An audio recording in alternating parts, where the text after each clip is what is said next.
Welcome into a special episode of View from the West podcast. It's a return to our coaching conversations. This time we're joined by Illinois high school football coach, Hall of Famer, Tom Jobst. Tom, thank you so much for being here. This is kind of one of those episodes I've always had in the back of my mind, and it's time to do it. I want to hear your stories. Well, it's a pleasure. I look forward to the discussion. Yeah, great. Hey, and you were logged in about 5 minutes early. So is that the old adage to players, like, if you're on time, you're late. If you're 5 minutes early, you're actually on time? Is that the way it works? Exactly. It was always 10 minutes. Okay, there you go. There you go. We're already diving into coaching lessons. I love it. So coach, just looking through the resume. Well, for those, I guess I should backtrack. For those who aren't aware of it, I'm sure a lot of our listeners already are. This is kind of a passion project for me. I'm a proud Marquette Academy alum. And, I followed their, the football program throughout the years. I especially really picked up following it when you took over as head coach. And, I always go back to telling everybody that when I first moved to the Quad Cities area and I'd been covering high school football, and on this side of the state, I'm covering schools like Geneseo. I'm covering schools like Aledo and Mercer County or Newman. And I always, I'd be there on a Saturday afternoon on a quarterfinal game and think like, man, what would it be like to be covering a Marquette game like this? Like I had my buddies who graduated from all these different schools and they're going to their home, schools covering games. I thought, what would it be like? So, first on myself and a lot of people I know agree, thank you for all that you've done for Marquette High School football. We'll get into kind of some of the details, but your resume is so impressive. Overall 113-44 record in 15 seasons at Marquette. Your overall coaching record 197-103. And when you start looking down the way, just the way that you improved programs as you took them over, I think is what's so impressive. But take me back to the beginning, Coach. Take me back to when did you think, hey, coaching would be a good deal, or getting into, high school education would be a good deal? Take me back to the beginnings of where you kind of got all started. Well, I think as far as coaching, I had an uncle, Don Jobst, who was a basketball coach here in town at the junior high, and I always admired him and wanted to be a coach like him. Although I didn't know anything about basketball and still don't. But when I got into football in high school, I just fell in love with it. And so I knew that if I was going to coach, I wanted to be a football coach. And then, of course, in those days, if you wanted to be a high school coach, you had to be a high school teacher. And so you had to go through certification processes and all that. So that's what led me into being a teacher. And actually, it was football that led me to college. I really didn't know what I wanted to do, except I wanted to keep playing football. And I had a buddy, Scott Willis, that graduated from Ottawa a year ahead of me. And he encouraged myself and my brother and a couple other guys. I think there were 5 guys from my class went out to Wesleyan and played football. And so, you go to college to play football, you get your degree while you're there so you can be a coach. Well, when I graduated from Wesleyan, then I went on into coaching, and my first job was I was the head 9th grade coach at South Junior High in Fort Dodge, Iowa. And that was a long way from anybody I knew. And so we made it through the year, and then I was able to come back closer to home. I got on at Hall High School, where I assisted Dan Darlington for 2 years. And then after that, went on to being a head coach. Well, I didn't go as far as you, but who knew we both had our first jobs in the state of Iowa? I did not realize that. So, yeah, well, I went to school there, and that's where we used to look at the Des Moines Register every weekend. I think it was the Peach section. No, maybe that was, I don't know, whatever it was, but all the teaching jobs were listed in there. So we'd get the paper and we'd start writing letters. And since most of those jobs were in Iowa, that's where life took me. Yeah. Well, skip ahead to your first head coaching job in New Berlin. What led you there? And, what do you remember about taking that job and kind of stepping in as a head coach, getting your own program? Well, what led me there was just the desire to be a head coach. I have to say that my bride, I was only married a year, and she was from Ladd, was not happy to be leaving the Springfield. And she had a nice job, but I was bound and determined that I was going to try being a head coach, and that's the job that I was able to land. And I mean, that was the only reason we went. Had 4 good years there, met a lot of good people, and so that was it. And that was a program at the time I think was only 1 or 2 years old, and Oh, they wow. weren't really sure. They weren't sure at the time that they really wanted to continue to play football. They thought they were a basketball school. So we had a tough first year, and then the next 2 years we went 5-4, and then the fourth year we went 10-1 and made the quarterfinals. That's back when not everybody made the playoffs, and we scored a great upset against Jacksonville Rout, who was very highly ranked at the time. We beat them, I think it was 3-0 on a late field goal at the end of the game, and so that was really a big game. Yeah. What do you, I mean, first of all, I mean, how proud are you then to see that new Berlin program, continued? That, you may have been there in some critical years where if things don't go well, they say, hey, we tried it. It didn't work. We're a basketball school, and they move along. But to look back and know that they still have a football program, that's got to mean something to you. Well, it's really kind of amazing. I think after our what year was it, 79 season, I think they got excited about it, and I think more kids started coming out. And now, of course, they co-op, I think, with I don't know, Alexander, Waverly, somebody Sounds right. down there. And so I think they're in a good spot now. Yeah. What did you learn in your 4 years there? I mean, I think a lot of people when they step into their first job or the first head coaching job, and maybe you think you know everything, and then if you take a step back after a few times, you realize, oh well, I didn't do this right. Or what'd you learn in those first 4 years? Well, that was the lesson. I was a very well, I still am passionate about what I do, and my first week or so in New Berlin, I was really into it, and we lost some kids. They said, "Nah, this isn't for me." And so right away, I learned, well, uh, you got to think about other things than just winning and losing and X's and O's. You got kids out here.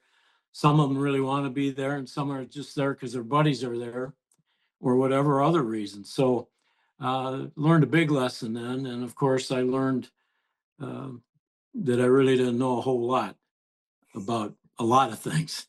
Yeah. So that fourth year at New Berlin, did you see a turnaround coming? Did you see that big of a successful year in that fourth year? Did it just kind of all of a sudden it happened? What were the expectations going in compared to the way it played out? Well, it built up. We had my first year there. We had a group of freshmen, not a lot of them, but just a good solid group. Some of them even played a little bit that first year. And then, as in the following year, I had 2 young men come out who hadn't been playing. They were basketball stars. One was a young man named Craig Irwin, and he ended up being a 2-time Chicago.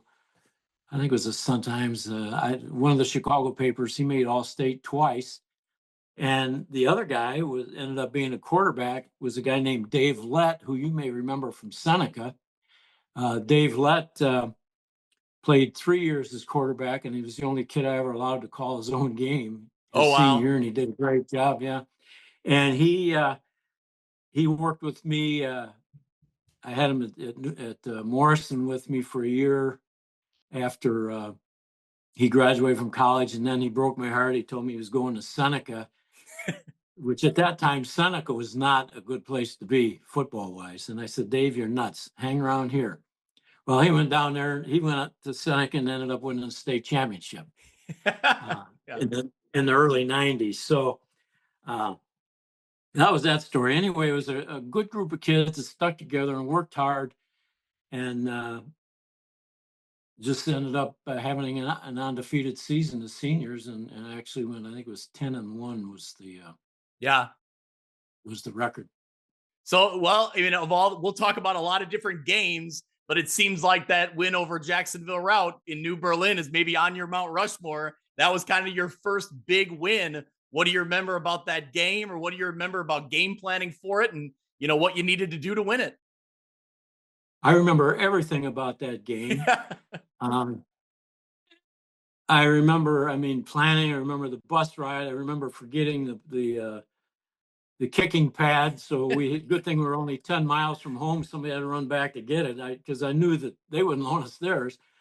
So it's a good thing we had it because we went on that late field goal. But that was a good game. They were ranked very high. They had a real good tailback. His name was Mullen, if I'm not mistaken.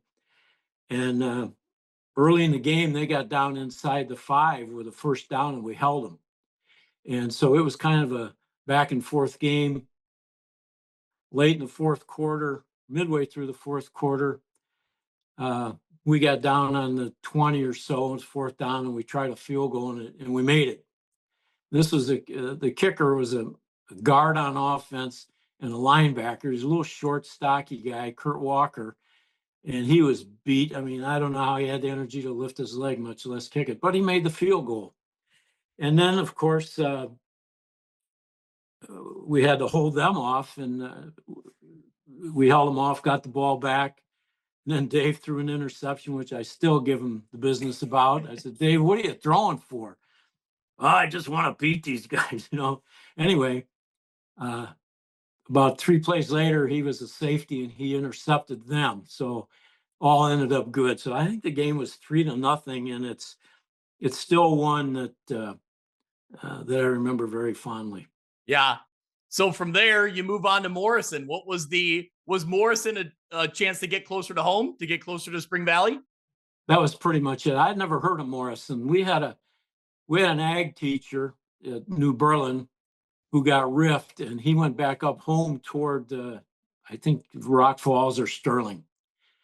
And in the late spring, he contacted me and said that Morrison was looking for a football coach. Like I said, I didn't know anything about him. I knew the conference they were in. I knew about Fulton, that was for sure, because they had just won a state championship, I think. Anyway, we ended up there. They were a team that had struggled for a while.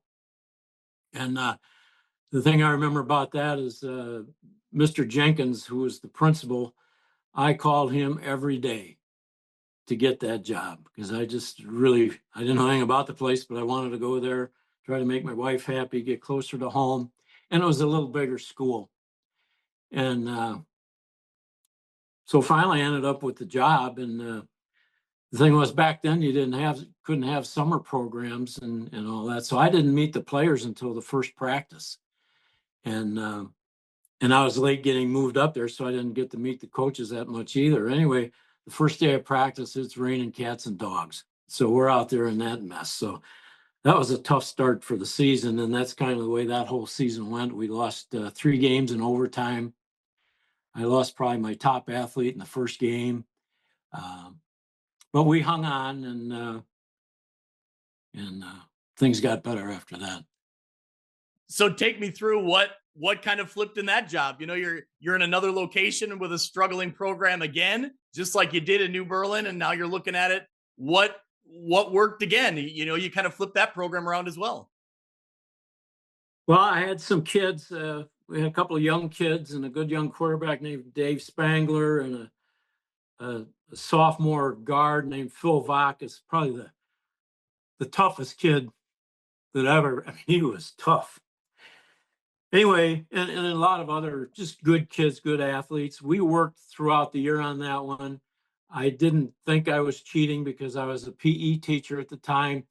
And so we would use PE and whatever else to get work. So we had enough guys in the group that we could get out and do some things in the spring outside.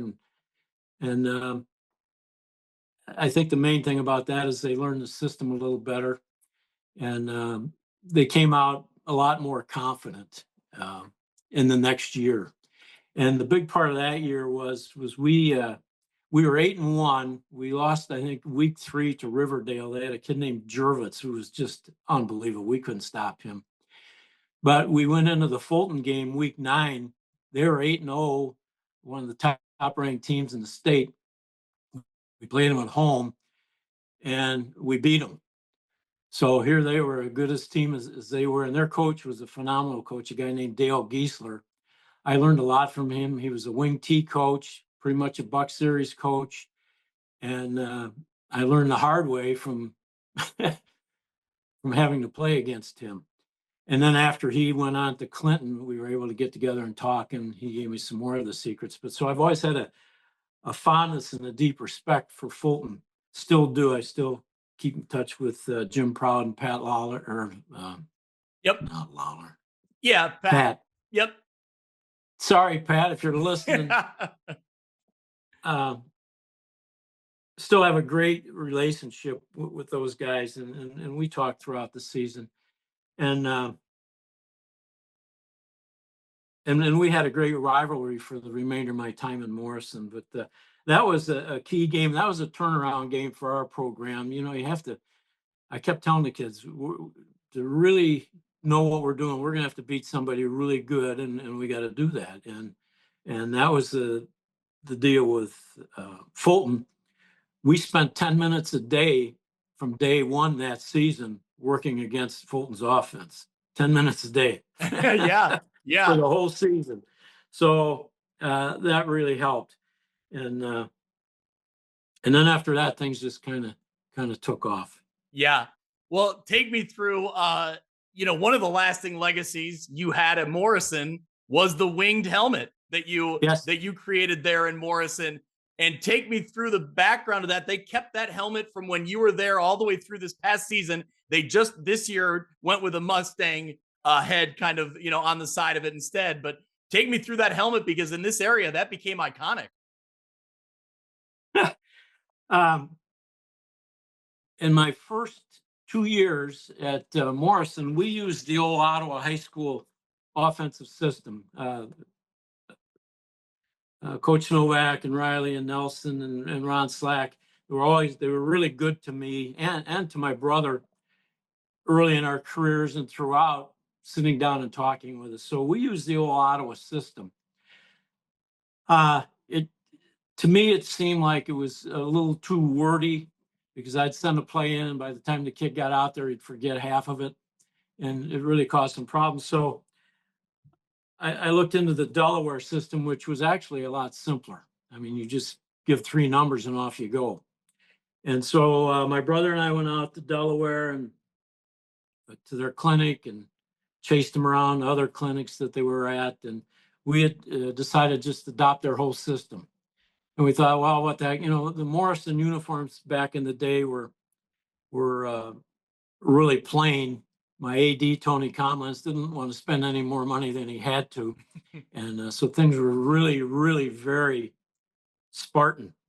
Our game pants for the second year, I wanted to go to white pants, and he said, okay, but he bought me white pants, no piping. Yeah. So I bought a roll of braid, and my wife sewed the braid on the pants for our game pants. So we just wanted to spruce things up a little bit. And the kids got a kick out of them, I think, out of the wings. They're a little something different. And I was really surprised they lasted as long as they did. Yeah. So I have a couple of good friends I've gotten to know over the years. Greg Pruis is one. I give him a shout out. And he immediately knew that, when we were talking about the winged helmet, and everybody thinks it's Michigan, and he knew the Delaware connection and kind of gave me background on it. And then you filled me in, over the years as well. So, he always talks about, he really felt like your time in Morrison really kind of set up what was coming next. I mean, from the time you were there through almost present day, there really haven't been too many down years. They got lean a little bit, about 5-10 years ago when they lost some enrollment, but they've obviously jumped back up. And in between there, they've had state championships and really just overall good success. I mean, that's got to be a sense of pride for you, right? That you really set them up. And I think, like I said, Greg Pruis, who was there in the time you were there as a younger kid, really saw the program change under your time there. Well, and I was lucky, or they were lucky. Jerry Navarra and Scott Rickles took over after me and did a very good job, and they didn't mess with things. They just kept things going the way they were. I think they just had to know, all we did was we established our identity, and the kids, it took them a year or so to get accustomed to my coaching.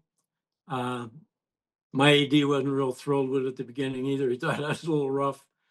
But we got all that straightened out. And but coach, you always have to be yourself. I can't go out and say I'm going to be this guy or that guy.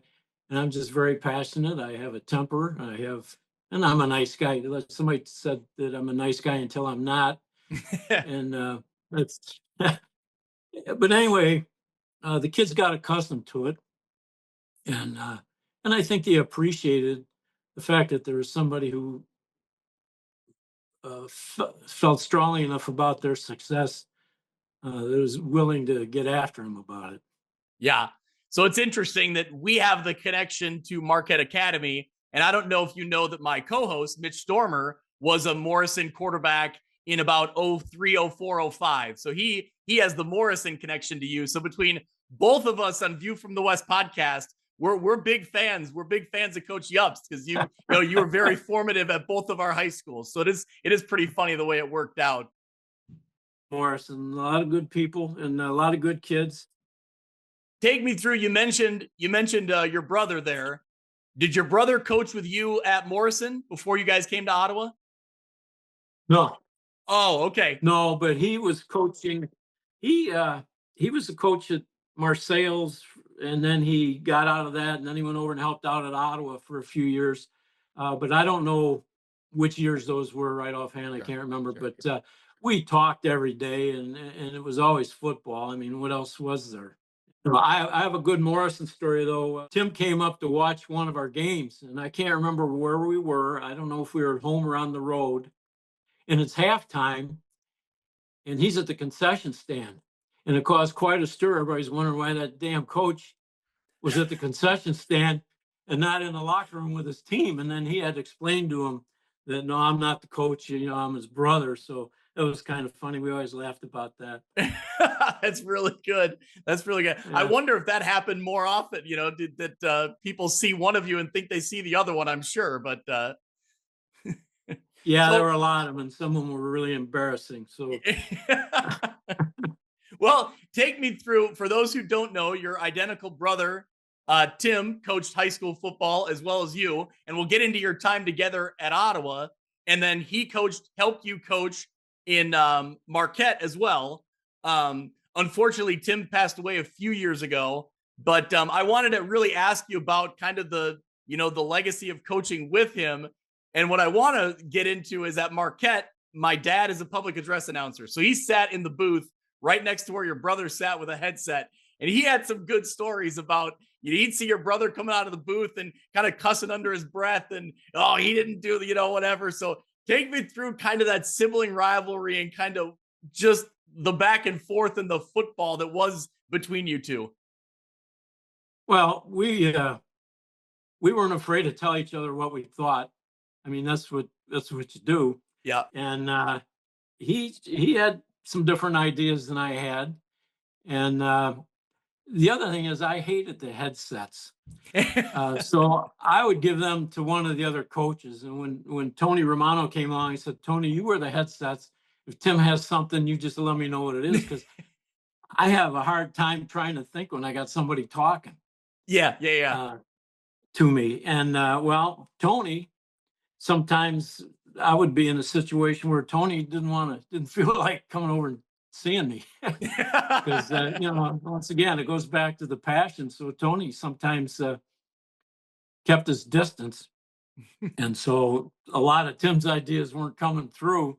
Yeah. And anyway, we laugh about it, but I know it used to tick him off. I know that. Well, talk about fast forward to getting into Ottawa High School. You're the head coach there for 3 years. And then did you step away from coaching to get into administration? Is that where the handoff was? Yeah. When I went to Ottawa, I went as an administrator, and they told me there would be no coaching.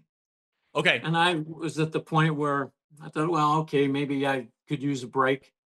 And so I took the job because I wanted to try administration. And well, about halfway through the summer, the AD came to me and said, Tom, we need you to coach the freshmen. I said, no, I'm not going to do it. You said I can't do it. And I didn't want anybody thinking I was pulling any strings. Yeah. So after about the third time, I said, okay, I'll do it. So Tim was still at Marseilles. They hadn't annexed yet, and he wasn't coaching. So he came over, and a guy on the staff, Dick Fricky, who was a great guy. We coached the freshmen for 2 years. And then Bill Myers left the position, and I ended up with it. And that was the same year, I think it was what, 91, 88, 90 or 91. Well, the year of the merger was the year I took over as head coach. And so Tim joined me on the staff, of course. He stayed with me. And uh, Don Heberlin, who was at Marseilles, also came over to Ottawa, and he helped. And so we had a good year. It was, well, we won 3 games that year. It was kind of tough. And but then after that, things got a little better. I only took the job for 3 years, and then of course the principalship came open, and I wasn't sure if I really wanted to give up football for that. And Ralph Nelson, who was my line coach in high school, was still there, and he said, Tom, think about it, So I did. I thought about it, and ended up taking the principalship. And then Tim, of course, then rose to the head position. And the best thing Tim did, he went out and he got Dean Riley and Ralph Nelson and Ron Slack to come back and coach. I mean, these guys are giants, and they came out for a couple of years and really helped. Just helped a lot. And then finally they retired again. But by that time we had some new younger coaches and who were able to step in and do the job. So that's that story. Yeah. Well, talk about that transition from you being the head coach to handing off to your brother. Had your brother been a head football coach before stepping in at Ottawa? Yeah, Tim was a head coach for a year at Wethersfield. Oh, yeah, I sure. think that was in 76. And then he wanted to get closer to home, and the Marseilles job came open. And I don't know how many years he had that until it just got so tough with the schools got so big, and Marseilles was so small that he stepped away from it. Well, talk about that transition from you being the head coach, moving into being a principal, and then him stepping in at head coach. I mean, I'm sure you're bouncing ideas off each other. I'm sure maybe he was asking for your opinion, or maybe he wasn't. I'm not sure. No, he wasn't. Yeah. And he had his own way. I spent too much time worrying about football, and I had a board member pull me aside and say, Tom, you got to back off. Yeah. So I said, all right, I'll back off. I'd go out and watch practice, and I guess it upset some people.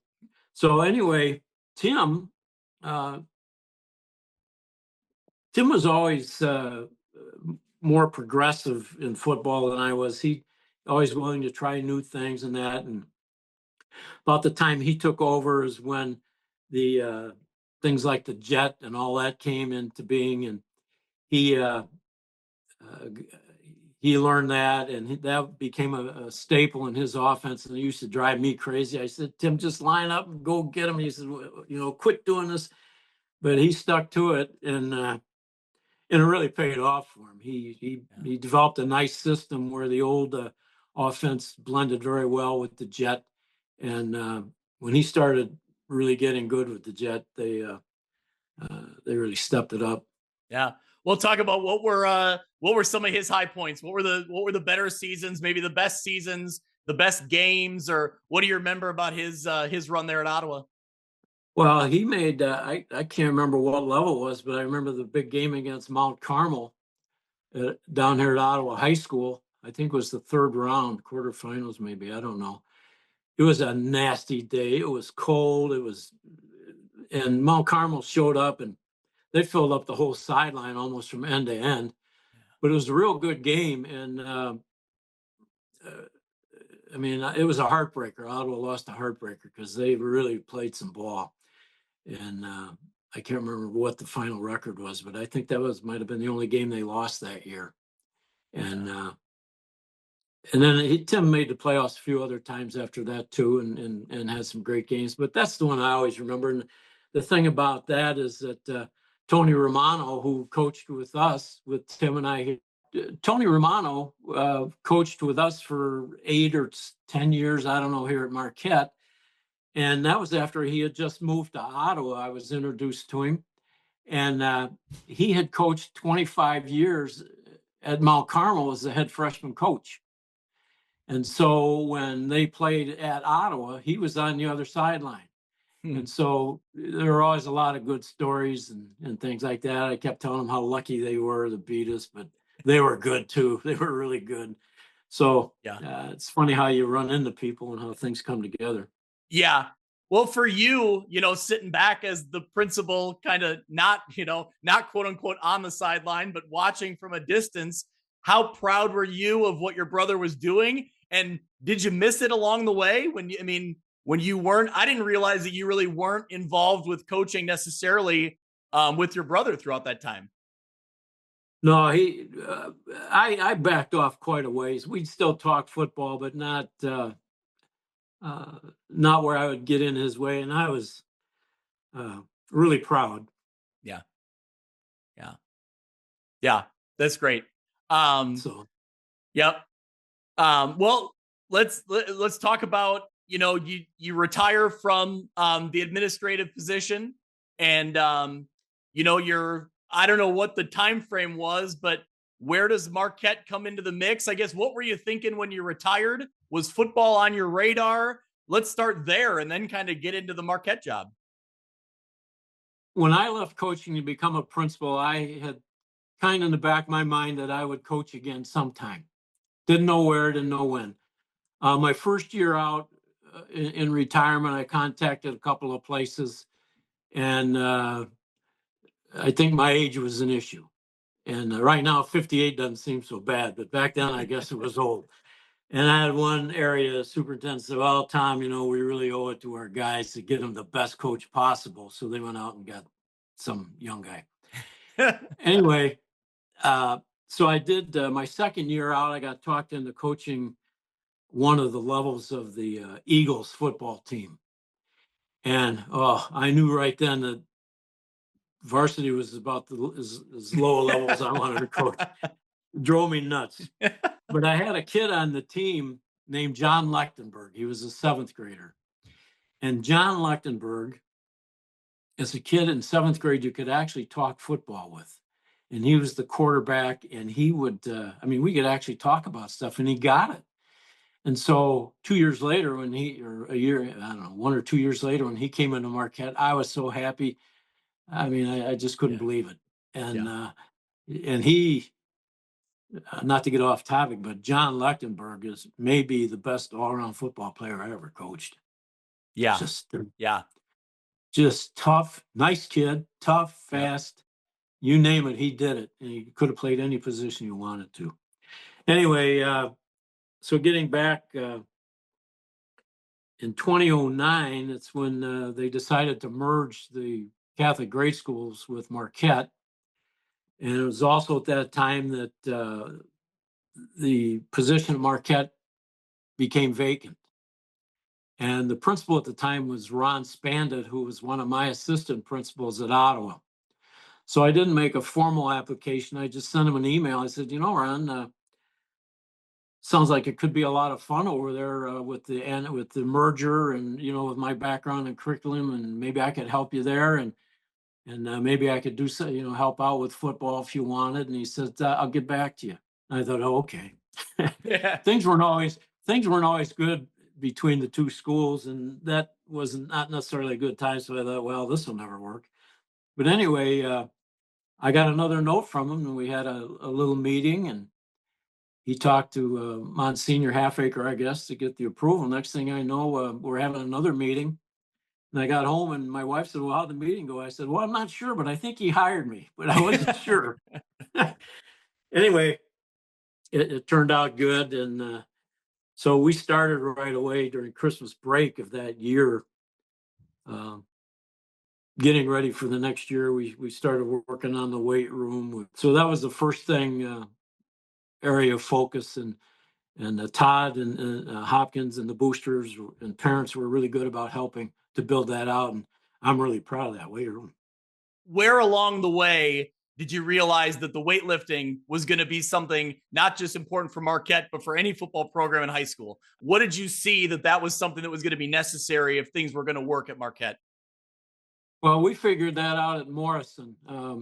We had one of those, those Olympic things with the machines, whatever they call them. Anyway, some of the kids wanted to go to free weights, and so we raised some money and slowly built a weight room, and we used a bigger, faster, stronger program, and we could see the difference. And so I knew right then, and that was becoming, it wasn't always a big deal in colleges either, but about that time, that kind of training became important. So when I got to Ottawa, we tried to emphasize weightlifting too, but it's tough sometimes to get kids in to do that, especially if they're playing other sports or they got a job. So, but when we got to Marquette, we decided we're gonna make this go, and we did. The thing about weightlifting at Marquette, we never said you have to do this. We just said if you want to be good, you'll be in here. If you don't care, fine.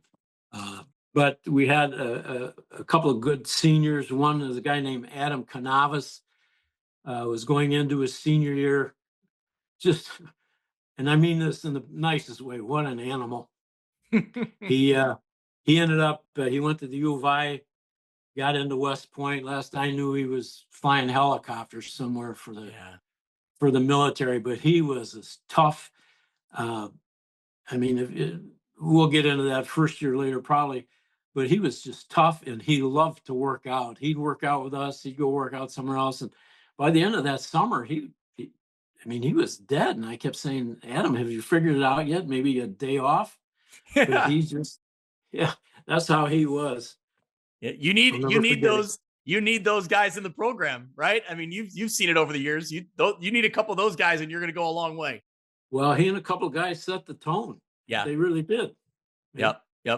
Well, talk about, the weight room was important, but take me to, you accept the job at Marquette, and things had been lean. Things had not been good record wise, but there was a lot of talent there. I mean, around that time you took the job, I wasn't too far removed from myself and my brother being in high school, and there was plenty of athletes, at the school, but for whatever reason, just not enough to get a football team kind of up to that next level. And I think a part of it was the conference they're playing in. The conference was getting bigger, and Marquette was not getting any bigger, maybe getting smaller. So that's part of it. We'll talk about that down the way. But what do you remember about that Marquette job when you took it? Because you said you just wanted to get back into coaching. But what did you see at Marquette that you thought, like, we could do something here? Well, when I first met with the team, I saw a lot of possibilities.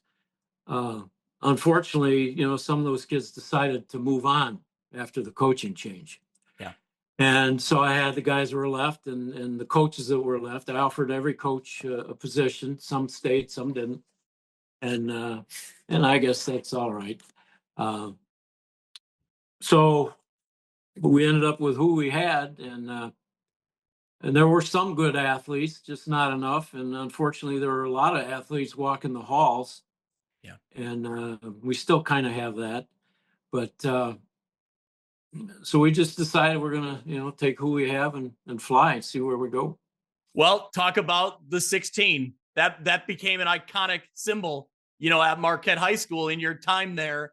Talk about what the 16 is and why it stuck with the jersey and the helmet for all your years there.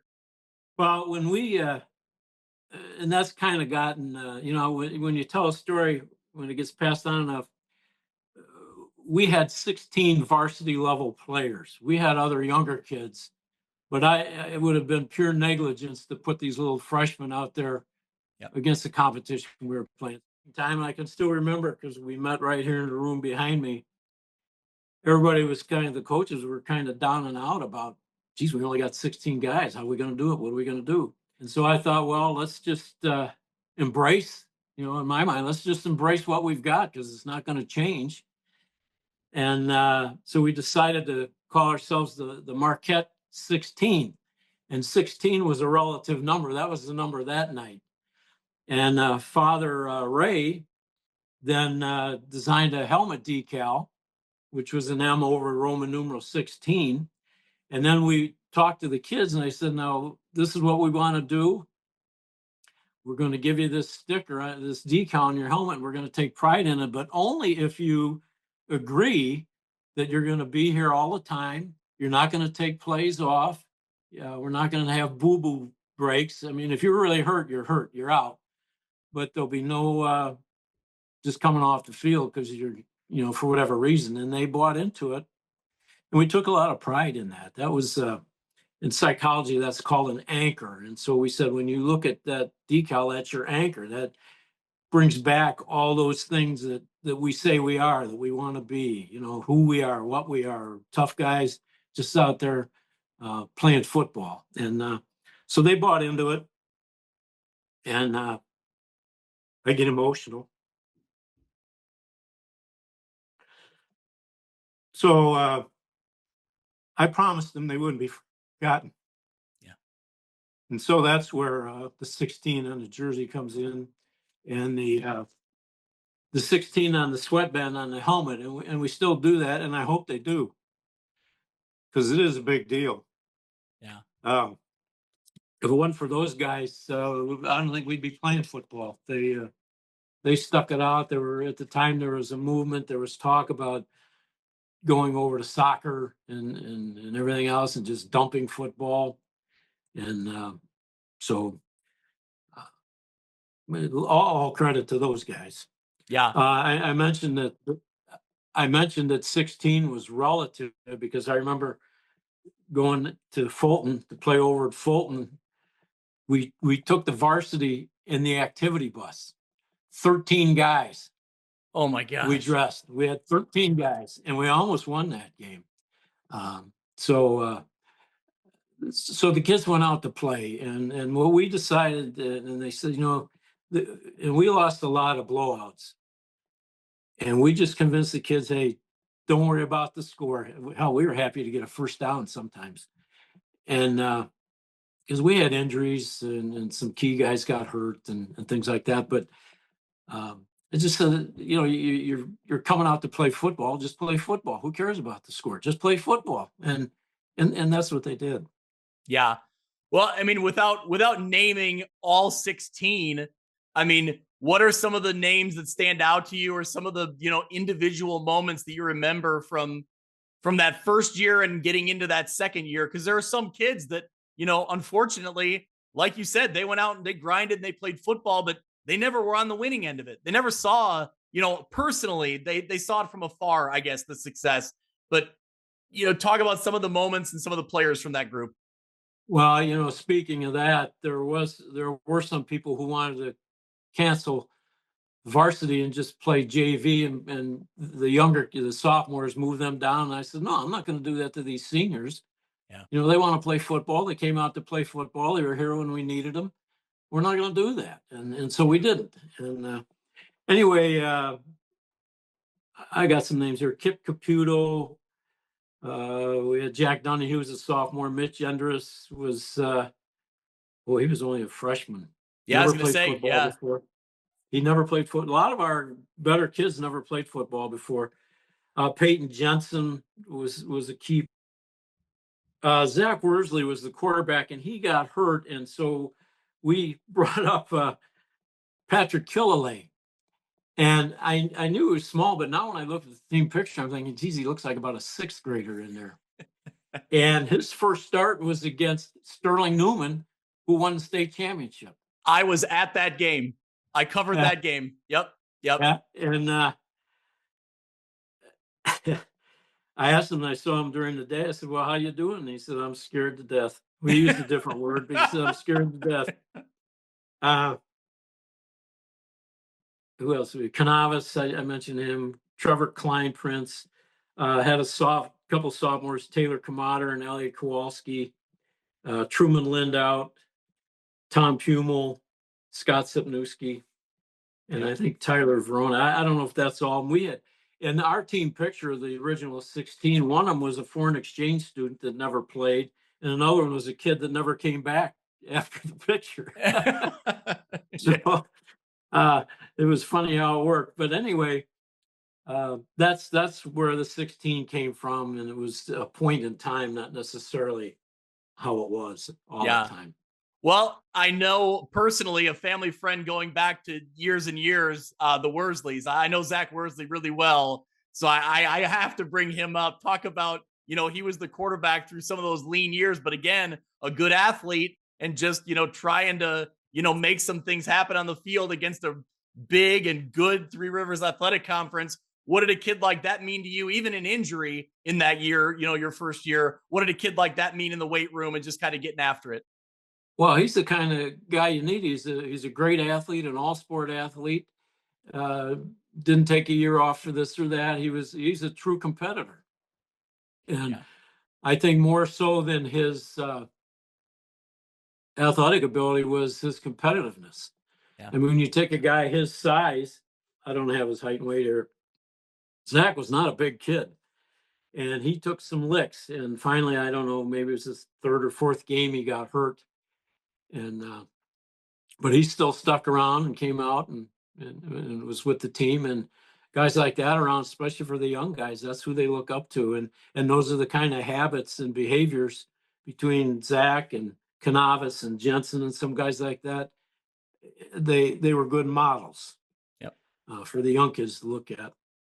I have a great Zach Worsley football story for you, not involving high school athletics. So when we were, like I said, growing up, and when we got into, when I got into high school and college, we'd always come back on Thanksgiving, and the Armstrongs and the Worsleys would go out to Peck Park, and we'd play a football game, the Turkey Bowl, on that Yeah. morning. And so, the Worsleys, Zach had two older brothers, and then me and my brother were a little bit older. So Zach was like the youngest kid out there. And then the adults would get out there, like my dad and their dad.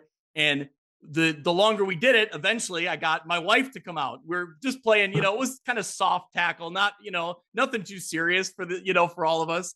And Zach Worsley at the time was either in junior high or maybe like a freshman in high school. And so, like you said, he was a competitor and he kind of had a motor on him. So we drop back and we throw a little little soft pass in the flats, and my wife catches it and she turns around, and Zach Worsley lays about the most textbook tackle, driving right into her stomach, driving her to the ground. And she got up, she brushed it off, and a couple plays later, she said, "I'm probably good. I'm gonna head to the house. You guys finish." A career ender. So we always joke about Zach Worsley laid out. I mean, just completely textbook tackled my wife on that Thursday morning of Thanksgiving. So it was great. So anyway, so you get through that first year as 0-9, and I'm sure it's tough.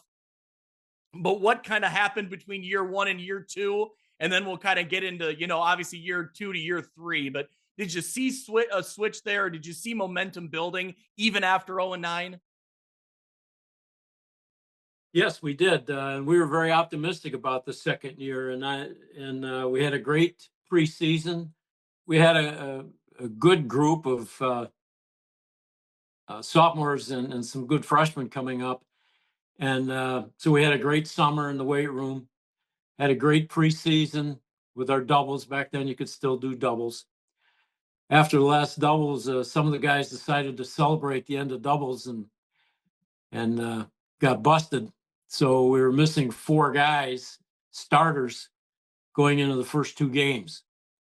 And those were games that we really thought were winnable. So that was a setback, but not a total loss, because I think the kids knew based on that we were going to follow the rules. I didn't have a lot of rules, but the ones we have, we're going to follow. And if you break them, too bad for you. And so we got through it, and they came back, and I think they were better off for it. And I think to this day, the program is better off for it, because they still know that there's no messing around. Yeah. So anyway, I think early season, mid-season, I think we beat Fulton. I think that was Patrick's first year maybe at Fulton. And then, of course, came week 8 against Kewanee, which we had a good feeling going into that game because the year before we played out there and we played them a pretty good game. And so we had some confidence. They were riding very high and they were heading to the 3A playoffs. And we played them a whale of a game. On our first possession, we got down inside the 10 but couldn't score. And then they scored. Their first points came on a safety. We were punting and bad snap into the end zone. So anyway, in the second period, then we scored. So we were up 7-2 at halftime. Well, they came out in the third period and put up, scored 8 points, a touchdown and a 2-pointer. Then in the fourth period, they put up another one. So it was 17-7 with about 17 or 7 minutes to go in the game. And so we had a nice drive and scored with 3.5 minutes to go, and we're down by 2, and we onside kicked and got it. And drove the ball and scored just as on a quarterback sneak by Patrick with about 3 seconds to go. So that was a huge game, and that to the Marquette program, I think was like the Fulton game was to the Morrison program in '91.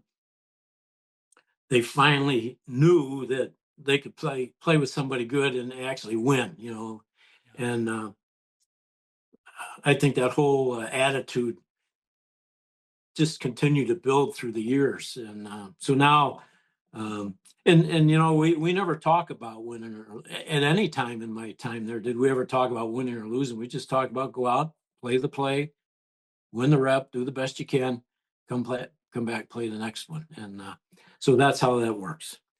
So I remember that night is maybe one of my, all-time nights of covering high school football in our area. So I don't know if you remember, Vic Boblet was the longtime coach at Rock Island, and Vic Boblet had been the head coach at Geneseo before that. I mean, a legendary coach in our area, in the Quad Cities area. He was coaching his last game at home before retiring at the end of that season. So he's playing Quincy, and it comes down to they drive downfield, they score with about 5 seconds left, and they're down 1. And I'll never forget standing there and seeing the offense come back on the field and think, man, what a decision. You're at home. It's your last ever home game, more than likely, unless you get a playoff game, and you're going for the win. You're not taking your chances in overtime. You're going to win it now. They called the perfect play. They get a running back into the space, get him into the end zone for a touchdown. That place goes nuts. Now, keep in mind, we have a newscast that starts at 10:15, 10:30, or about 10 o'clock. Sports goes on about 10:15. It's probably about 9:45, and I'm still on the field getting this stuff because it was too good to not be there for it. So I'm racing out of Rock Island Stadium, out of Rocky Stadium after I talked to Coach Boblet. He wins this game, and my dad, who I'd referenced, was doing PA announcing, and he was keeping me updated on that game. And I remember he's texting me like crazy at the end when you get the 2 onside kick and then you march down, Patrick scores the touchdown, you win that game. And I remember I'm driving back to the station to try to rush to edit, but my mind is racing at the same time thinking, man, Marquette just won a huge game. Like what was your second win of the year at that point? Yes. And I still remembered thinking, like, regardless of 2 wins, that's a really big win. Like, Kiwanis is the biggest school of maybe all the schools Marquette played in that bigger conference, and to come away with that win seemed huge. So I guess, what do you remember about kind of that night or leaving that game and talking to the players, talking to families? It seemed like momentum had shifted that night. Yeah, I don't remember a lot about that. I usually I don't hang around after games and go out, with the crowd. My wife and I probably went out and had a sandwich somewhere and went home, and that probably would have been it. But I can remember just feeling like, now we can win. Yep. All right. So fast forward to, in that time, there's probably talks of switching conferences. Where did that come from? Was that something you liked? Was that an idea you liked? Or where did the idea of switching to the Northeast Athletic Conference, moving away from the track, and then getting into that third season? Well, I asked Todd one day, I said, Todd, you got any problem if we look around? He said, Yeah. oh no. Yeah. Yeah. So, so we did, and we checked with a couple of other conferences who didn't want any part of us, that we thought we'd have been a good fit. Jim Masaglia, who had been the principal at Marquette before Ron Spandit, let us know that there was a new conference forming up in the north there that we might want to look into, which was the NAC. And so I got a hold of John Lawler, who was kind of the head guy of it, and we talked to him, and they were happy to have us. The hardest part was getting out of the Three Rivers, but finally, I mean, we were down to 170 kids. The smallest school above us was twice our size, and a couple of three were 3 times our size. Yep. And so I just told the conference, I said, okay, but don't plan your homecoming and don't plan senior night with our game, because we may not be there. Yeah. You Yeah. know, because there was no way I held to. I was not going to put kids that weren't ready for that out there. Yep. Anyway, it all worked out well. The AD who gave us the most grief throughout was the one that made the motion to release us, which I just drove me nuts. Anyway, but it goes back to what you said. You know, and you see this, especially even more and more. I mean, at least we hung around and played. Some schools just cancel the season nowadays, or they go to 8-man or whatever. But if the kids have to know that they can be competitive, you know, and if a kid knows he can be competitive, he'll go out and give it a try. But if he knows he's gonna get squashed week in and week out and be hurt all the time, why would he, why would he do that? And you can't blame him for that. And that's what we were afraid might happen here, and that's why we didn't allow freshmen playing up, because we didn't want to chase them off from being afraid. So it made a big difference for us. And you know, the NAC took a bad rap, but there were some good teams. I mean, there were some bad teams in there, but uh, Hebron was good. We had Country Day was good. Mooseheart back then was awesome. They were just tougher than nails. Luther North was tough. Always had good athletes. So there were some tough teams in there too that nobody wanted to give credit to. You know, but it was a new conference, wasn't established, and but it was faded away with schools dropping football, schools closing, schools going 8-man. I think that we're the only of that original group when we were in the NAC. We're the only ones still playing 11-man football. The rest are either closed or playing 8-man. So Yeah. Yeah. I was thinking about that the other day too. When you start looking back, yeah, most of those schools don't they don't play football, or they don't exist. They don't play football at the 11-man level, or they don't exist at all, which is, right. kind of really shows you the changing landscape that went kind of really quickly. But I remember when that decision was made, I remember hearing about it, obviously. And at the time I think initially disappointed, because for me, it was like you saw such good athletic communities like Fulton and like Morrison. And, obviously Sterling Newman was going to they were going to give you all you needed every year. They were so good. So I felt like, man, it's a bummer to leave these like tradition rich communities and kind of move into this smaller conference that, I'll be honest, like I didn't know much about it, right? Because in my time at Marquette, we hadn't played a lot of those schools. But then as I looked into kind of what those schools were enrollment wise, it really made sense. It just, the Three Rivers was getting bigger, and now you've seen it years later. It definitely got bigger. They've added Mendota, they added Spring Valley Hall. That you go down the way of school, Princeton, was added in the mix. Obviously, they were getting bigger. Marquette was not going to fit in that conference. So I think that it was the perfect fit, at the right time for Marquette to get like size enrollment. And I think it's important to note that you tried to find other conferences, and we don't need to name them, but it wasn't going to work. You weren't being given a shot in those conferences. So I think that this was the right fit at the right time. Were you optimistic then going into that third season? Well, I knew it couldn't be any worse. Yeah. Yeah. And we had a lot of guys back, so we felt. I don't think we expected to dominate the way we did. Yeah. But we felt pretty good about it. You know, the thing you talk about, the Three Rivers now is the old NCIC, Basically, yep. the small division. Yeah, you're right. And the other thing is, it's ironic how we've come full circle. Now we're back to playing those schools that, the Morrisons and we're going to play Morrison next year, week 9. We played in the Lincoln Trail with some of those schools, Weathersfield. Mm-hmm. We've played in the that one up in the, what the hell is that? Northwest Upstate Illini. That's it. Yeah. I know who they are. I just can't remember all those words. And we do all right. Well, there are some teams we don't do all right with, but others we do. Yeah. And so it's come full circle. Now we're playing Seneca and Dwight, which are borderline 3A schools, and competing with them. So we just needed time to take a breath and build. And this has as much to do with outlook and attitude as it does with physical talent. And so the kids began to believe in themselves, the community began to believe, and that makes a big difference. And we've had great support from the Marquette family, and especially the old timers. They've been wonderful. And so it was a true team approach to rebuilding the program. Yep.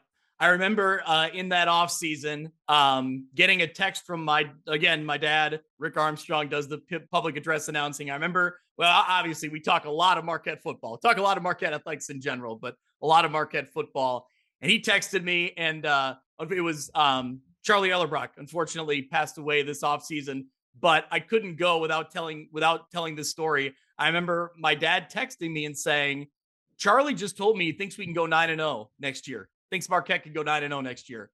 And it kind of took me aback, and I thought, really? Like, and I knew the difference in conference, and but I still thought, like, going from 2 wins to 9 in the regular season, like, whoa. So I guess you said you were, maybe cautiously optimistic, and that's kind of the way I went into it when I knew kind of what the record, kind of what the conference was. But talk through that season, kind of what was going so well, what was working?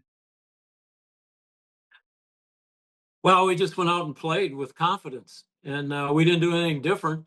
The one thing, against Kewanee, we used a little bit of shotgun, and I always had a little bit of into that, and wishing that maybe I'd used a little more of that. But when your basic stuff is working, why horse around? And so the offense and the defense, and even though the offense used the Delaware system, it was still the old Novak ball plays and defense. And even this year, when things get tough, we would break out the notes from either Coach Nelson's defense, which is our base, or my notes from Coach Riley when he sat down with me, just to get back and get recentered. And so that's all you do. And then you just do what you're good at, and you practice. And we never really, I think Charlie always got tired of my answers. Well, what are you going to do now? Whether it was a big win or a big loss, I said, well, we're going to go back and do what we always do. We're going to practice. We're going to work on fundamentals, and practices were pretty boring because we do the same stuff day in and day out. Yeah. Talk a little bit about, I wanted to ask you about your system and, your kind of game day strategy. Talk me through going back to even, your first jobs, what are some of your overall philosophies? What are things that when you sit down and look at a roster full of players and you say, okay, I need a guy like this, I need a guy like this in my line, what do you look for with the fit within your scheme? Well, of course, you always want your skilled guys. You want to pick your quarterback, and you got to find somebody to be the fullback. And our fullbacks have been all different shapes and sizes, but it's more of an attitude kind of a guy, a tough guy. For wide receiver, I guess you need somebody to catch a pass if we ever throw one. But basically, the line built from the middle up. I always wanted to have a good interior line. Of course, I had to have guards that could run. So sometimes those were backup running backs, or sometimes they were backup ends or something like that. Center has to be a solid guy. Tackles can be bigger guys, a little slower. Ends, I want blockers before receivers. just things like that. I want guys that aren't afraid to run the ball.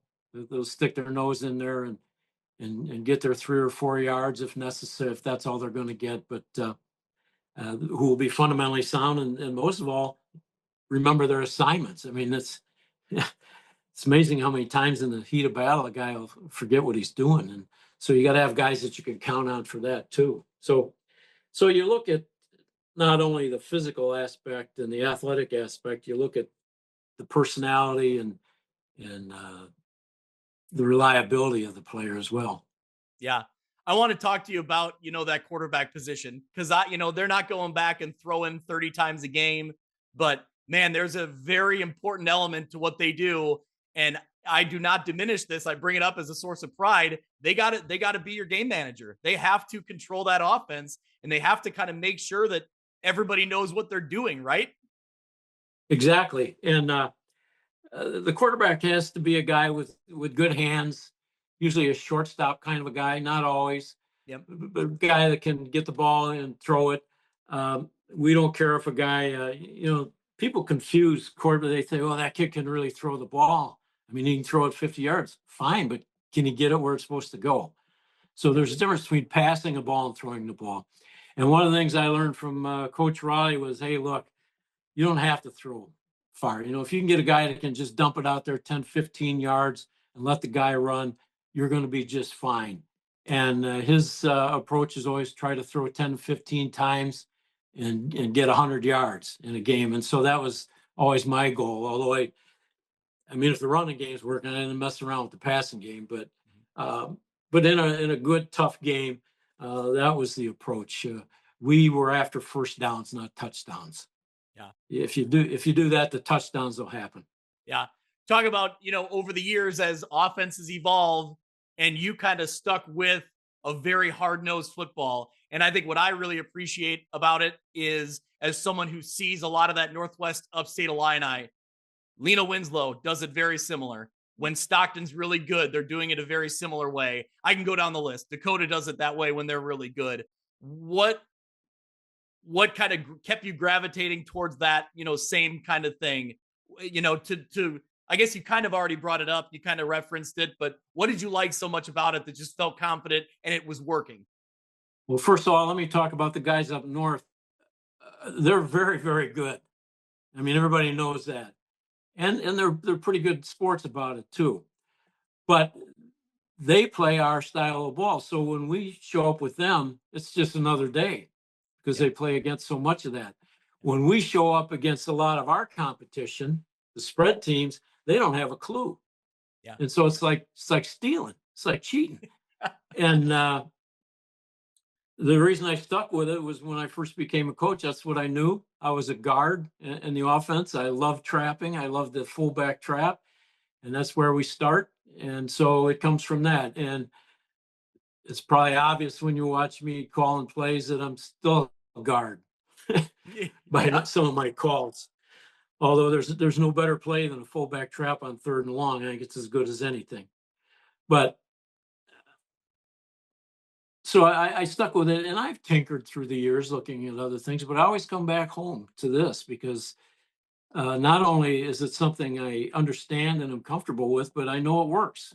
Mm-hmm. And I know that as time goes on, it's going to work better because people keep moving further away from it. Although I will say, if you watch the pros and the colleges, and I told our kids that this year, you look at what they're doing, they're running our stuff. They have fancy formations and this and that, but they're under center. They're running, they call it gap scheme.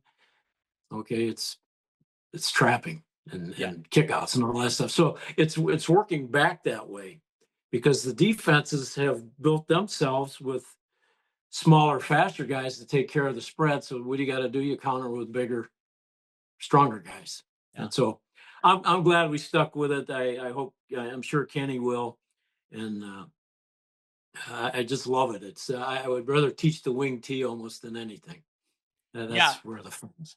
Yeah, I mean, like I said, I've seen it, through the Northwest Upstate Illini, and that's what a lot of good 1A football is. Even that Leroy team this last year that made a run to the state semifinals. That's what they've done for years, and been really good at it. And so And I think it still works, at that level, and you can see it play out that way. How much does your offense change year to year when you have, I look back at your Marquette offenses, and those first couple years you had Curtis Johnson, who was kind of a big bruising running back. But then a couple years later, you had, I believe, Cole Lindout was, really fast. I mean, when he got to the edge, he could really outrun a lot of defenses. And then throughout the years, you had some guys, I guess, maybe like a Skippy Martini that was he was kind of the combo of both, right? He was Yeah, just a yeah. reliable back that could do both. How did your offense change a little bit from year to year? When you had a Curtis Johnson, what would you do? When you had a Cole Lindout, what would you tweak to make it work? Well, we always start with the fullback, Okay. no matter who he is. That doesn't mean that we're going to run him a lot, but it means the defense better be ready for us to run him a lot. And then when you get a guy like Cole, you run buck sweep or Yeah. jets or thing. Yeah. If you got a guy that can pass the ball like Alex, Yep. you throw the ball. Mhm. Not a passing circus, but you throw it more. And a lot of that is confidence too. Guy like Lechtenberg, he could throw it or run it. Mhm. I mean, he was every position on the field all rolled into one. He was something. So our base plays stay the same, but we may tinker with formations or this or other thing to take advantage of somebody. Yep. Um, Yeah. Talk talk a little bit about, we talked about John Lechtenberg earlier, and maybe we'll get into him down the way, but man, you said he could throw the ball and he could run. He could run some people over too. He could, I mean, he was just such a big body. And like you said, he was imposing linebacker on defense. He was the quarterback that could, athletically run, but he could really power run too. And he could throw the ball a little bit. It was, and on top of it, such a great kid. I want to reference that too. Such a great guy now, a great young adult, but, what a perfect, I think, what a great athlete to embody what Marquette, was and is. oh yeah, he if they I don't know when I think, and I didn't know a lot of the Marquette athletes before I got there, but more complete than John was. A funny story about John. I can't remember what year it was. I think we're undefeated. We were playing at Hope late in the season, and we ended up winning at like 2 overtimes or something like that. They scored 2 touchdowns on long runs. On both of those plays, Joe had taken John out to give him a breath. So John's on the sideline, they get a touchdown. And in fact, after the game, the coach said he couldn't believe John. I mean, John and Hope they had some guys. Yep. And John could chase them down and wreck them. Yeah. And and like you said, what a nice guy. What a nice kid. He still is. Great family. So, Uh, so the question is, if John's on the sideline watching this play happen, does he speak up as a competitor, or is he too nice of a player to not say anything? I don't know. I always kept my distance from. I always stayed away when the defensive guy was doing his job. I tried to stay away from him. Yeah. So I wouldn't be butting in, and I think Joe probably appreciated that. And but what are you going to do?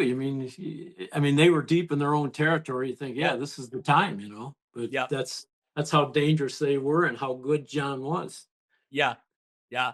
Well, let's talk about that, that third season. And like we talked about the new conference, and you run through, you're undefeated. What did that mean to you? And what was the community buzz around Marquette to be undefeated and to kind of know where you'd come from just a few years ago? That had to be just a whirlwind at the time. It was really, really exciting. People were so excited, and it was just a good time to be around. And it was like that for several years. Um,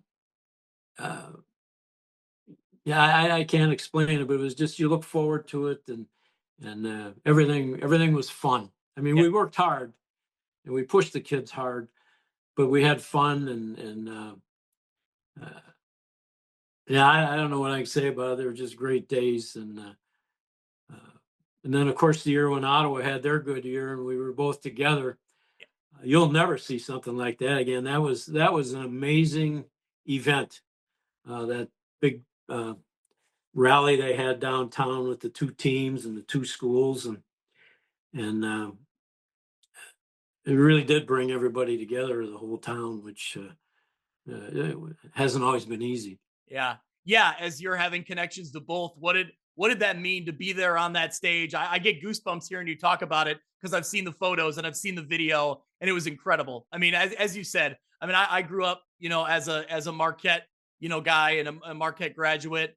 And yeah, sure, there's always, you see Ottawa from a distance and you know what they're doing. And sometimes you're happy for them. And if you're being honest with yourself, sometimes as a competitor, you're like, we had a better team. You know what I mean? It's that Yeah. friendly kind of rivalry, that in town thing.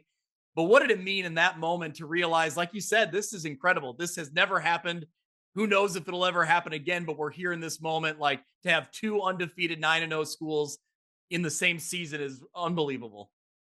Yeah, it was just it was a lot of fun. It was actually kind of surreal. Yeah. I mean, to be up on that stage and see people standing, filling up the whole block, and all those people, it was really great. The kids were mixed together. They didn't have the Marquette kids here, and they were all blended in. Um, it was great. Yeah, really cool.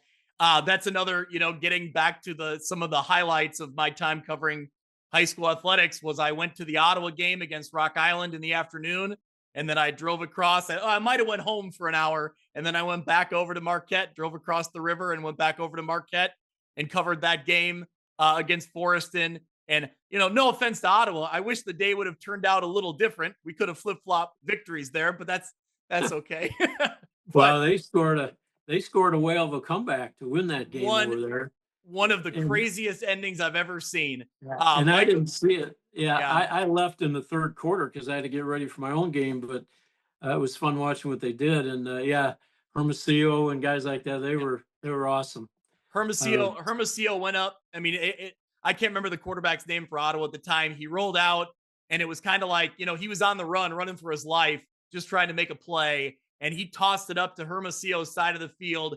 And man, the athlete that Michael uh, Hermosillo is. He got up and made a catch, and to come down with it and hold on to it is one of the more incredible plays I've ever seen. I'll send you the link to it. I got the video. I'd It's like to see really that. it's really Yeah. an incredible, and it was an incredible atmosphere for Ottawa, and it was what a thrilling way to win that game.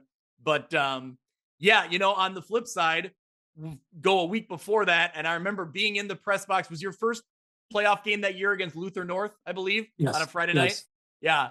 I remember being up in the press box that night, just knowing I had to be there, right? Because it was a Marquette playoff game and there hadn't been one in several years. And man, I remember thinking, like, it just looked beautiful up there. It was just, the field was perfect. Marquette played well that night. That was just a night that always stood out to me, like, we're back. Like, we're here. We're in that, Mm. even if it was only the first round at the time, it just felt really important to be there. So, take me through then, down the way, the success kind of builds on itself. And then you have, I can't remember how many years later it was, but that playoff run where you end up with Orion in the quarterfinals in what is maybe the best high school football game I've ever covered. What do you remember about going into that game? Take me through that game. Well, we were feeling pretty good about ourselves at that time, and Orion, we knew they were playing Leewin, and I didn't know that much about either team. I think Orion was a bigger school, and when they, in fact, one of our guys had scouted Orion a week or two before and thought they might win the state championship. Yeah. Is how good he thought they were, and they ended up beating Lena Winslow, and so they came down to us, and I think their third play from scrimmage, they broke like a Yep. 60-yard touchdown. And I just remember shaking my head and saying, "Oh crap, 'cause here we go." Well, we we were able to move the ball pretty well too. I think we got stopped inside the 10 twice. Once on an interception and another one, I can't remember what happened, but I mean, we had some chances. And it was, I think 14-7 at half, we were ahead. About 8.5 minutes left in the third quarter. They broke another 60-yarder, the same kid. Yep. And our kid had a hand on him. The kid was just good. He was just good. But other than that, they'd had some drives, but nothing really sustained, just like us. We had some. But then they punted and the ball went down to the 1. And I looked at it again on the film. It was on the 1. And so how much time was left when it got down to the 1? How much time was left? 4:45. Okay. Well, take me through. What do you remember about that change of possession and that huddle going into that, 4:45 left on the clock, your own 1-yard line? What are you telling the players? Is it already in the back of your mind to try to slow it down? If you can grind out some clock, or is that too far away to even think yet? The only thing I could think of, we got to get it out of here. Yeah. I mean, we got to. So we ran the belly play 3 times in a row. It's our best play. And the first 2 maybe gained a yard or so. But then on the third one, Jordan Plus, our fullback, instead of going where he normally goes, he bounced it out. Yep. And he got a key first down. And then after that, we had another key third down. And I think we had 8-10 yards to go. And I said to Tony, I said, what do you think about a flea flicker? And he said, whatever you want, coach. So I didn't know who to put in to catch the flick because everybody was tired. So we had a little freshman, Kamater. Yeah. I had him come in because he was fast and he was fresh. He didn't know the play. I said, look, this is what we're going to do. We're going to throw it to him and he's going to toss it to you and you're going to run. And when I looked at the film, he'd still be running if he'd have caught the toss. Well, he did catch the toss, but he didn't have enough separation. But the good news was the tackler face masked him. Yep. And so then after that, we had some room to work. A couple of good bootlegs and a couple of good key passes. I know Sam Heddle had a couple of great catches on that. And then we just kept biting it down there. And I don't know what yard line we're on when we kicked the field goal, but time was running out. And I didn't want to take any more chances. And David Marin was a kid who, he's like every kicker I've had. In practice, he can just boot the heck out of the ball. He can go a mile. And he looked pretty good on his extra points, and he had a couple good games. So I said, well, let's give Dave a try. And by God, he made it. And, the rest is history. And that's another play I'll never forget. Yeah.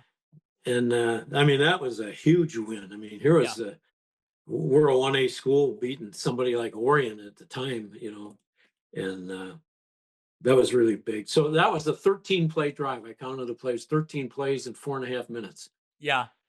So at what point, that's remarkable. And I said it when you announced your retirement. I don't know if you saw it on X, on Twitter. I put out there that's the most remarkable. I think to me, that is the definition of a Coach Jobst drive, right? I mean, I think that you do the belly play, you grind it out, you find a couple passes, maybe a trick play in there in the mix, and you just grind out yards and you grind out clock and you cap it off to perfection to win that game. At what point in that drive did it flip from, all right, we got to get it out of our own end, we got to be safe here to not give them a short field, to where, okay, now let's slow it down, or let's be methodical and really try to get this down to as close to 0 as we can get and win the game? I think it was the penalty. Yeah. Really helped. It got us out there where we had all kinds of room. And if we took a loss, but it wasn't as damaging as it could have been. And plus, the other thing that I took from the first part of that drive was how well we were executing. Yeah. And so, but I didn't change anything. We're going for first downs. We're trying to, just hurry up and get back up to the line and have the play ready. But if you're only running bellies and belly keep passes and waggles, you don't need a big huddle, or a fullback. I think we might have done a fullback trap too, but we had the plays we knew were working and we just kept running them. Yeah. You said, once you got that penalty and you felt like you had a little more room to work. I think you threw a pass out to Jager Reed, caught one right along the sideline and stepped out of bounds. Waggle solid. Okay. Yep. Waggle solid. I can't. Was that the year Jagger had the broken jaw? I believe so, because didn't you the week before you won at Stockton and he was not in the game? His game return, his game back was against Orion, and I remember that was a pretty big story. So he had his jaw wired. Yeah, and I think he unwired it for the game. He didn't tell me that, but I learned after Jagger. You had to know Jagger, I'll tell you. You talk about a tough nut. But yeah, that was Jagger down the sideline, and he was smart enough to get out. And yeah. So funny story. It's you mentioned about his jaw was wired shut, and I remember that because in my highlights of the Stockton game the week before, I'm right next to your sideline, and it was David Marin and him and a couple other guys were all kind of jumping up and down because you won against Stockton, and players are all yelling and saying things. And you just hear him mumbling because he can't open his mouth. Yeah. You catch him just mumbling through his, gritted teeth. So anyway, that always stood out to me because I kind of knew the backstory and knew that his, mouth was shut. I did not know he unwired it himself. That's incredible. I think he did. Yeah, I think he did. Wow. Well, the other play I remember, like you said, you threw a pass over top to Sam Heddle.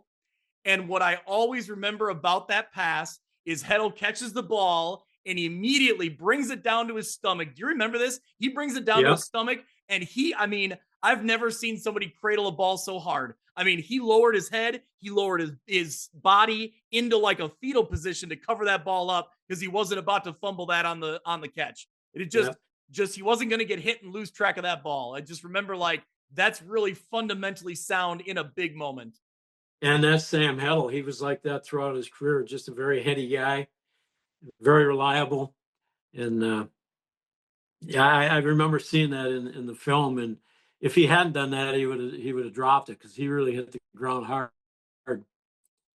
Yeah. So take me through. We just talked about the field goal, but Sam Heddle gets you down to I can't remember exactly what yard line it was, but you called a timeout. What's the discussion? When you call David over and say, "All right, here we go," like you're kicking. Was there a discussion in the huddle, or was it you had made up your mind we were going to kick right now? If you look at the film, you can see we knew we were going to kick it because the play before the kick, we just had John take the ball and move it over. That's right. Yep, that's right. And so Dave had time to, he knew he was going in, and it was great. It was great. I remember in the post-game interview, you saying that you were on the sideline fanning it, waving your arms, just trying to get it a little more hang time. And it just crept over that goalpost. And what a moment. The eruption of that, crowd, and to be there. I've never been part of a Marquette football game like that in Gould Stadium. It was it's an unbelievable atmosphere. And I know for all the listeners, I'm being a little bit of a homer here because it's my school and I was really excited. So, people can indulge me a little bit, but what do you remember about that moment? The players running back towards you, the sidelines behind you going crazy. Well, I think I probably jumped up in the air. I don't know. But it looked like a pop-up, and I wasn't sure if it was how much distance he had on it, but I think he cleared it by a foot or two. Yep. Yeah, exactly. Man, what a moment. And another memorable day for me. So I get the interviews with you. That game, I think, started at 4:00. It was like a late afternoon thing, or maybe 3:00-ish. And I got your interviews and it was already dark out. It was probably 7:00. And I left Ottawa, drove to Chicago to Gately Stadium to cover a Geneseo football game against Chicago Phillips. Goodness. So I think I was back home about 1:30 in the morning that night. That was, but I certainly wasn't. I was running on adrenaline at that point. So it was a very memorable night. Yeah. Well, I hate to ask about the next round, but it was a slugfest, against Stark County. And over the years, I've become good friends with head coach Jade Nord out there at Stark County.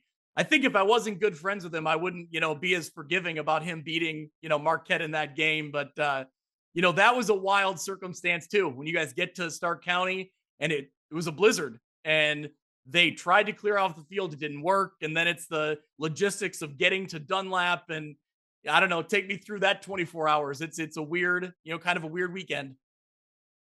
It was frustrating.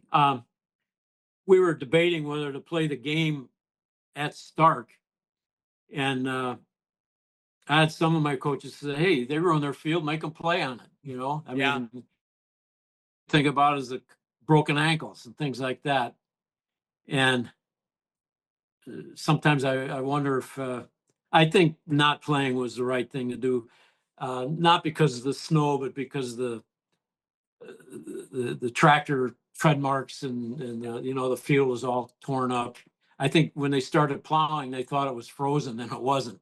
Yeah. Yep. So anyway, so we drove home. We drove down there in the blizzard, drove back, then had to go back down to Dunlap the next day. And when we got there, parents were still shoveling off the field. Yep. And it's really strange trying to coach a game with people standing on a snowbank right behind you.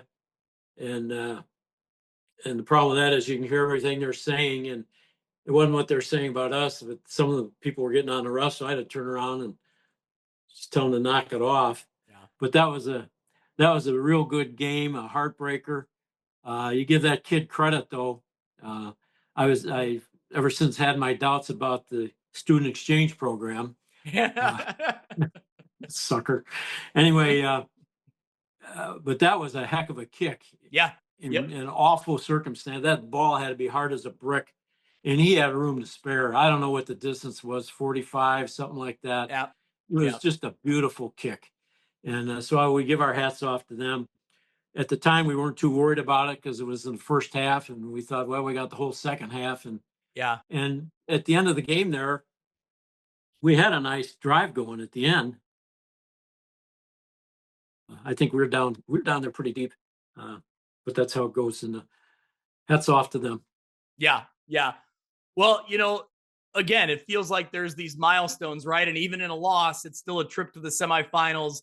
That group really, it seems like, elevated Marquette to a whole nother level, right? I mean, that was, Oh, yeah. I mean, that was something Marquette hadn't seen in 20 years or more, going to the semifinals or deeper in the playoffs. So, that group really left its mark and kind of set the tone then again, because was it the very next year that you made another trip to the semifinals?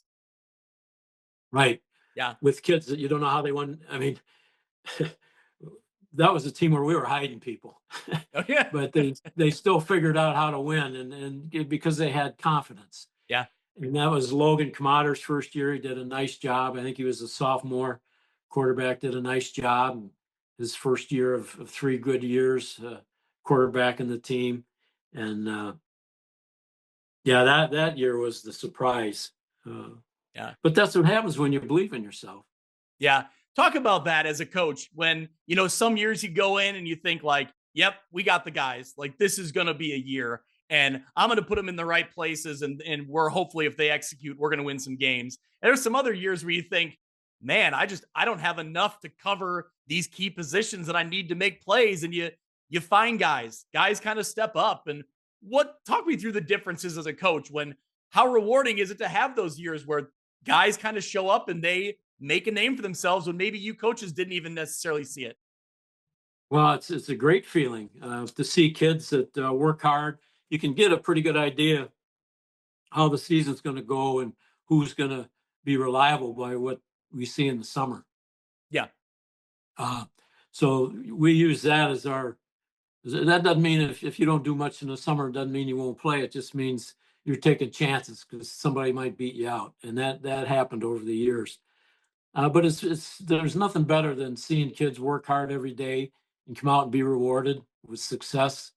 And especially when they're kids that maybe never played football before high school or were never great. You get sometimes these stars that think they were stars when they were little, strut out there. But to see just good old average kids out there working and playing together and actually having fun at it, That's really what it's all about. And you don't always get that. You never know from year to year um, what you're going to get. Uh, I mean, last year's record doesn't really mean much for this year, and depends on the attitude that the kids have, and a lot of other things, a lot of just things that you can't really calculate ahead of time. Yeah. But we've been lucky that way. Our kids typically come out to play, and Yep. and I think that's been the difference is just attitude. Mm-hmm. I mean, I give you credit in some of that. Do you feel like as the head coach, that was your mentality that you gave to kids, or do you think that kind of comes from the players? The kind of they're the leaders who show the work ethic, and then the other players, as they're younger, kind of follow their lead. Where do you think that comes from? Because I felt like that program, your program, always kind of had that mentality as well. We believe strongly in senior leadership. That's why I don't dump seniors for young players that are rising stars. If a kid's a senior and he's worked hard, he deserves a shot, and that's loyalty. And so when you're seeing, and I tell the seniors every year, I get them assigned. I said, "This is your team. You know how you want to be remembered. Are you going to be the guys that came out and did it right, or are you going to be the guys that let things go to pieces?" And they buy into that because they have to. And I don't push them, but it's not uncommon if I get tied up before practice to see the seniors out starting the warm-ups or doing the pre-practice drills. Somebody will step up and do it. And that's what we've had. We've always had good leadership. As far as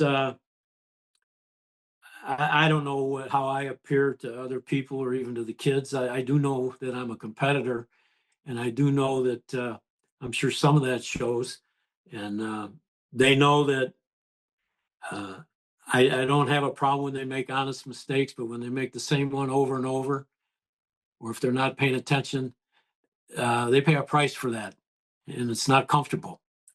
But then we move on, and so they know that there are expectations and there are consequences, and they just on their own. They know what it's about. They know what they have to do, and they do it. Yeah. So, we talked about that first semifinal run. Um, and then the next year you followed it up with another semifinal run. And that was a fun one for me because it was going up against a lot of the Northwest Upstate Illini. So I believe you Yeah, beat Milledgeville in the first round. Did you beat yeah. Dakota in the second round? I think it was And then was it Polo Akron. or Akron? Yep, Yep. it was Yep. Akron. Went up to Akron. That was a whale of a game. Yeah. Yeah, So, and then did you end up playing Forreston in the semifinals? Was that year? yes, Yeah. yeah, So that was a gauntlet of the Northwest Upstate Illini. And yeah. I remember at the time, Kyle Kampmeyer, who I've now become really good friends with, who runs their social media and their website up that way, covering their schools. He was kind of in his infancy. They were pretty young covering the conference. And I didn't know him that well. And I always joke with him that every week I would tune into his show just to listen to how he thought that Marquette was going to get beat again, because because the first round he thought that Marquette was going to get upset by Milledgeville, and Marquette wins that one, which that field goal was good, by the way. There's no debating it. So there was some debate about it, but I've seen the video. That field goal was good. Again, David Marin coming up with a big Yeah. clutch field goal. So, but you get that one, and I remember my dad joking about it and hearing other people talk about, okay, well, Marquette beat Milledgeville, but if they could only get by on a game-winning field goal, they can't go on the road and beat Dakota. They can't do it. They can't beat Dakota. And so that was what we heard. And then you went up and beat Dakota. And then it was like, well, they can't get Akron. They can't get Akron. And sure enough, you get Akron again there. And those two games were both on the road, correct? Dakota was home. Oh, okay. The first two were at home, and then we went up to Akron. Okay. Yeah. So what I remember always joking with Kyle about that was kind of that gauntlet of the NUIC, and up until Forreston, which Forreston proved to be a really good program, and you learned that the hard way twice. But you were able to have some success, against that NUIC. And that year, the year before, you had beaten Stockton. What did it mean to you? You talked earlier about, when you play some teams that are in the spread, they don't know how to handle the offense that you run. But the NUIC very clearly knows how to handle the offense that you run. How much pride did you take on knowing that you could kind of go up against, clash of style versus style, and you were coming out with some of those wins. You really had to outwork them. I mean, out physical them. Yeah, I don't know if I ever, I just, I never think that way. I just think about what's going on right now and moving on. And I knew they were all really good teams, and I was sure proud of that. Stockton, I know with their tradition, Yep. um, uh, it meant a lot to win that game. Um, but I don't know, we just always focused on what we're doing and try to do it the best we could. But those are some good games. They really were. Yeah. I will say, as someone kind of covering, high school football in the area, and again, joking with Kyle Kampmeyer from up in Northwest upstate Illini country, I think, in talking with him, he has such a high level of respect for the conference that he covers because they win a lot of football games. And I think what I've loved is that you and your teams over those couple years really earned the respect of that conference because you were winning some big games. So I think that to me it meant a lot to me as an alum, as someone proud of the football program, and I'm sure it meant a lot to you and the players too, because those are a lot of highly respected programs. Yeah. Well, I hope they respect us. I mean, I think anybody who plays us, no matter who they are or where they're located, they got to know they're going to be in for a game. Yep. Now we have some days when we flat out stink, but mostly, mostly we come to play, and that's what I'm the proudest of, is just showing up and playing hard and grinding it out. Yep. We'll backtrack. When you showed up at Marquette, you took the job and you knew it was an uphill battle. You'd rebuilt a couple programs. Did you have expectations? Did you have goals in the back of your mind? Or were you just kind of going into it saying, I want to get better every day? What was your mindset going in compared to kind of where you ended here with a pretty great record and this pretty impressive accolades? I always believe that we can win no matter who we're playing. I mean, in the back of my mind, I always think, you can't win them all, but you can win this one. And that's the only one we're worried about right now. We're not worried about all of them. So let's just take care of this one. And so we work hard at trying to find a weakness or something we can take advantage of with the other team, and we just go and play. And I always thought, I know Marquette had a good tradition. They had some good years with Jeff, and I thought that there was enough of that. And I think what really helped was a lot of the kids that played for Jeff had their kids playing with us, and so they got it. A lot of places you go, they don't get football. The parents, they're new to it and this and that. But I was lucky to come in with a group of kids whose parents played, whose dads played, and they understood it. They got it. So that really helped a lot. You didn't have to go through that phase of education.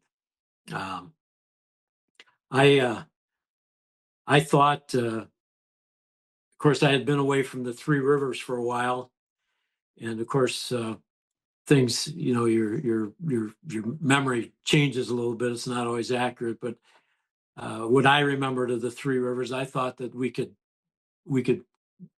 compete Yeah. there, and I think maybe with different circumstances than that first year, maybe we could have. I think the second year with a little different circumstances, we could have. But woulda, coulda, shoulda. We didn't. But I thought eventually we could win.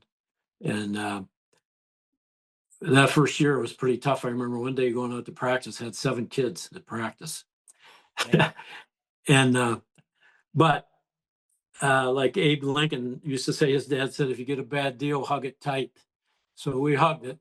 And by the time that year ended, I was bound and determined, whatever it took, we were going to do. And it wasn't just me, it was the kids and it was the coaches. We all had the same goal, I think. And we didn't have to spend a lot of time talking about it. You just standing next to the guy in the weight room, you know what he's about, you know what he's in there for. And boy, they did work. And so it was once again a full team effort with parents and players and coaches, everybody doing their part and working hard to get the thing to where it is. Yeah. Well, talk about your decision to step away and then kind of what's next for this program. Talk a little bit about Ken Carlson and kind of what he brings to the table now. But first I'll ask about, what was kind of your thought process in going into, stepping away, the retirement. Well, inside I feel like I'm 20. I forget that I'm 74. And it just got to be tougher and tougher. I mean, when I was on the field, I was at practice, I would come alive. I loved it. I loved practice. In games, I wasn't as sharp as I had been, I didn't think. And 4-hour bus trips, that's okay if you're 20. Uh, and it just seemed like maybe it was time to get some fresh ideas and things. And 15 years is a long time. I thought I might do it for 3 or 4. Yeah. And I just never found a good time to get out. Kenny has been with us for 10 years. He's Tim's son-in-law. Okay. And so he has plenty of experience with what we're about. And he's going to run the basic things that we've been doing. He's not going to come in and throw everything up in the air. And I'm sure he'll have his own take on some things, which he should. Guy ought to look around and tinker a little bit and see if he can get an edge somehow. But I think the kids really like him. He's also a great track coach, and he's now coaching Marquette's track coach. And so they do a lot of speed and running work, which, we started doing more of that the last couple of years in combination with weightlifting. And it made a big difference in terms of injuries. We don't have the injuries we had. And so he does a lot of their 3 mornings a week, 6:30, they're in there doing that stuff. So he's got them up and running. And I think that I think they're going to just keep going the way they're going. It's interesting that you bring up the speed training because you look at two of the best 1A programs in the state in Lena Winslow, which we referenced earlier, and Camp Point Central down there, and what Coach Brad Dixon is doing. I don't know how well you know him, but he really is a firm believer in the speed training and has established that in his program, and you're seeing it play out. I mean, they really operate at a high level, and they're a very good football team, and he credits all of it to that speed training. And on the flip side, Lena Winslow really does that as well. And they have a coach in Austin Rickles who is a crossover between track and that, speed training for football. And you see it play out there too, along with the weight room, which both those programs do, at a very high level. So I think that's great to hear from Marquette. Is Rickles related to Scott Rickles from Morrison? I believe so. My co-host Mitch will know Must that be for his sure. son, then. It could be. It could be. That's a good call. I'm guessing it is. Scott's a great guy. He was the track coach at Morrison for a while, and then he took over. He had a great run as a football coach too. So that's Scott's son. How about that? Yeah, I'd have to confirm that, but I'm guessing yes, because I know that Mitch was a player under Coach Rickles, and so now his friend from high school is now coaching up there. So yeah. So that's great. All right, Coach, I've kept you for, darn near close to 2 hours here, but it is so great to sit down and talk football with you. Like I said, this is always kind of one of those stories that was on my radar because we're not covering Marquette every week on the podcast, but I think it's an amazing story and you've had an amazing career. Obviously, Illinois High School Football Coach Hall of Fame, so thank you for being here. And I guess on behalf of a lot of Marquette alums, thank you for the time and the energy and the passion that you put into Marquette. Because I think that, like I said, man, I followed teams like Geneseo and other schools, and I wanted to see Marquette on a Saturday, and I've gotten that and more, and had such great memories with my dad and with actually the Orion game getting back. My dad was in the booth doing PA work. I was on the sidelines shooting for one TV station. My brother was on the sidelines shooting for another TV station. So we were all 3 there that afternoon, and I think we'd all agree that it was pretty special. It was pretty great to be there. So that's great. Yeah. Well, I enjoyed the discussion and your support, and I appreciate it. Yeah. Hey, my dad wanted me to ask you what you're going to do on Friday nights in the fall, because he said the booth where your brother used to set up is open and available. So I think I'll just leave Kenny to. I mean, I I think it's when you've been the boss, it's good just to stay away. yeah, And so I'll go watch, but I'm not going to stick my nose in. Uh, yeah. it's not fair to them. Yeah. Well, you Uh, don't have. I think you don't have to coach. I think my dad would just like you up there to, he might put you to work too, maybe. So who yeah, knows? yeah, yeah, He'll need a spotter, somebody to let him know the down and distance and who the tackler was. So, yeah, yeah. See but how it goes. yeah. All right. Well, coach, hey, thank you so much for joining us. I really appreciate it. And have a great retirement. Hopefully a relaxing summer where you're not, stressed, kind of looking ahead to game planning and scheming. So No, I look forward to quiet weekends. I there you really go. do. Absolutely. And no 4-hour bus rides, right? Exactly. Yeah. All right, coach. Thanks a lot. Thank you.